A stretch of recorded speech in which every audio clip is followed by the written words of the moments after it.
বিশেষ করে দুবাই প্রবাসী ভাই বোনেরা আছেন, দুবাই শুধু না, যারা বিদেশ থাকেন তাদের সকলের এই কথাটা শোনা উচিত, দুবাইদের জন্য বিশেষ করে শোনা উচিত। আজকে আমার অফিসে দুপুরবেলা একটা ফোন আসছে, একজন বলতেছে সে ইন্টারনেট চালু করবে, পোস্টপেড সিম। পোস্টপেড মানে হলো সে আনলিমিটেড ডাটা নেবে, মিনিট নেবে, মাসে মাসে তার বিল আসবে।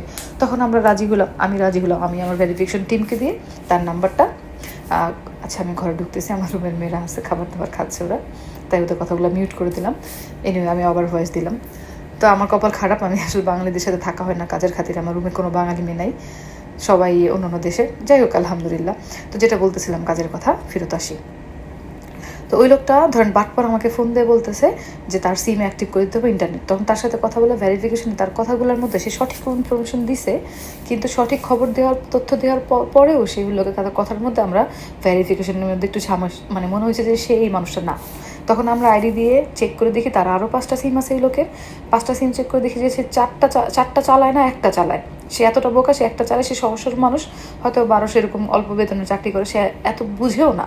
তখন তাকে বললাম যে আপনার কি নেট চালান? বলছে না, চালাই না। তাকে আমরা খবর দিলাম যে জরুরিভাবে আপনি যান, আপনার সিমগুলো বন্ধ করেন, আপনি যাতে আপনার নিজের সিমটা বাদে সব বন্ধ করেন, আর নিজের আইডি কার্ড এবং নিজের মোবাইল কাউকে দিবেন না। সে বললো ওকে ঠিক আছে। আমি চাইলে তাকে অ্যাক্টিভ করে দিতে পারতাম, কিন্তু সে অনেক বিপদে পড়তো এবং আমাদের বাংলাদেশের টাকা জরিমানা হইতো। সে দেশে এয়ারপোর্টে যায় একটা আটকাইতো, 2-3 হাজার একটা জরিমানা আসতো, সে না ইউজ করে তার বিলটা আসতো, তখন তাকে বাংলাদেশ যেতে নাও দিতে পারতো, অথবা পুলিশে নিয়ে দিত, একটা জরিমানা হইতো। এখন এখানে বসে বসে জরিমানা খাওয়ার চাইতে এই টাকা বাংলাদেশে পাঠানো ভালো। বাংলাদেশের 1 টাকা, মানে দুবাইয়ের 1 টাকা, 1 দিরহাম বাংলাদেশে 34 টাকা। এটা অনেক হিউজ অ্যামাউন্ট, ঠিক আছে? তো আমি চাই না কোনো বাঙালি, কোনো মানুষের কষ্টের টাকা নষ্ট হোক, তাই আমি ওটা অ্যাক্টিভ করি এবং আপনাদেরকে ভিডিওটা শেয়ার করতেছি। আপনাদের নিজেদের আইডি কার্ড, নিজেদের মোবাইল, ঠিক আছে, কখনোই কাউকে দিবেন না, খুবই সাবধানতার সাথে থাকবেন। যত খাতির হোক ভাই, খাতির বিপদে পড়তে সময় লাগবে না, 1 মিনিট লাগবে না। তাই আমি আপনাদের সচেতন করতেছি, দয়া করে নিজেদের সিম, নিজেদের মোবাইল, নিজেদের আইডি কার্ড কাউকে দেওয়ার আগে খুব সতর্কতার সাথে অবলম্বন করবেন। কখনো বিপদে পড়বেন তার ঠিক নাই। আমি আসলে আজকে অনেকগুলা কেস এরকম দেখলাম, অনেকে অনেক ফাইন খাচ্ছে, অনেক বিপদে পড়তেছে। তাই আমি চাই না আমাদের বাঙালি মানুষ বিপদে পড়ুক।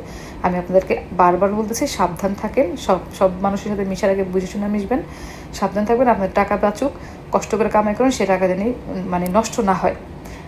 আল্লাহ আপনাদের ভালো করুক, আমি সবসময় চাই।